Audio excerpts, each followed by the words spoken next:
Thank you so much.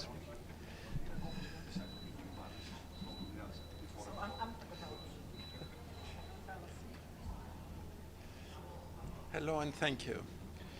Today, the Security Council convenes for an open debate on the protection of civilians.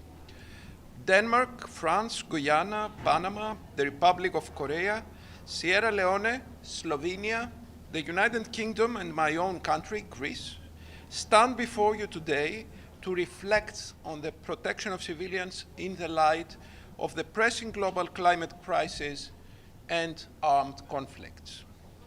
Climate change, conflicts, and the protection of civilians are deeply interconnected. Climate-related impacts continue to exacerbate the risk of conflict, trigger and prolong conflicts, as well as increase the vulnerability of civilians, especially those who live in conflict-affected areas. They also affect the character and the extent of the protection risks faced by civilians, placing additional strain on the capacities of state security forces and other mandated actors, including UN peace operations.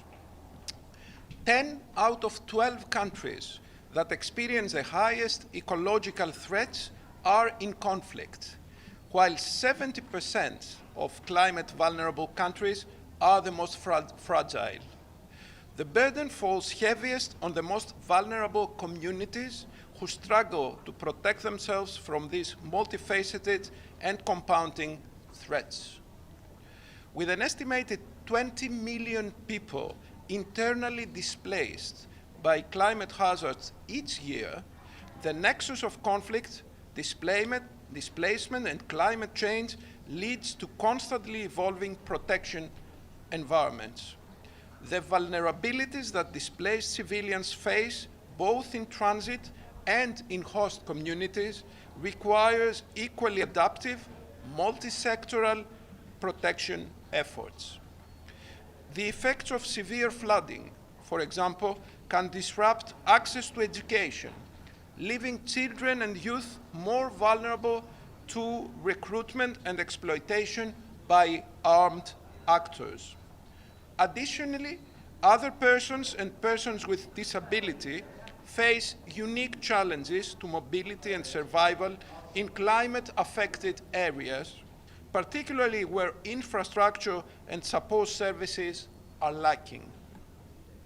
Women and girls are also disproportionately affected.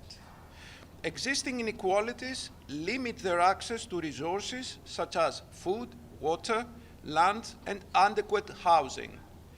In many contexts, women and girls are more likely to be exposed to disaster-induced risks and losses, less able to adapt to changes in climatic conditions, and required to travel further to collect water and firewood for fuel and income, often exposing themselves to increased risk of attack, including sexual and gender-based violence. Most UN peace operations with a protection of civilians mandate operate in regions highly impacted by climate change. These missions face growing challenges in implementing their protection strategies due to unpredictable environmental conditions such as floods, mudslides, droughts, desertification, and disease outbreaks, which exacerbate existing conflict and violence, complicating peace efforts. In order to fulfill their protective mandate, peace efforts need to evolve to ensure more adaptive, climate-sensitive, and resilient strategies, as well as early warning mechanisms that can anticipate and respond to these challenges. They must be prepared to anticipate the impact extreme weather events can have on their ability to execute core mandated tasks, including protection of civilians.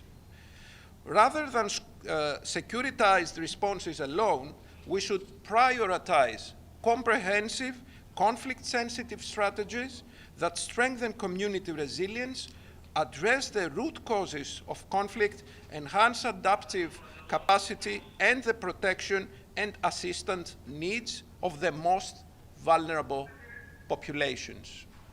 By doing so, we not only improve responses to today's protection challenges brought by climate change, but also better anticipate those of tomorrow. Thank you. Thank you so much for this. It was wonderful. Thank you so much. Thank you. Thank you.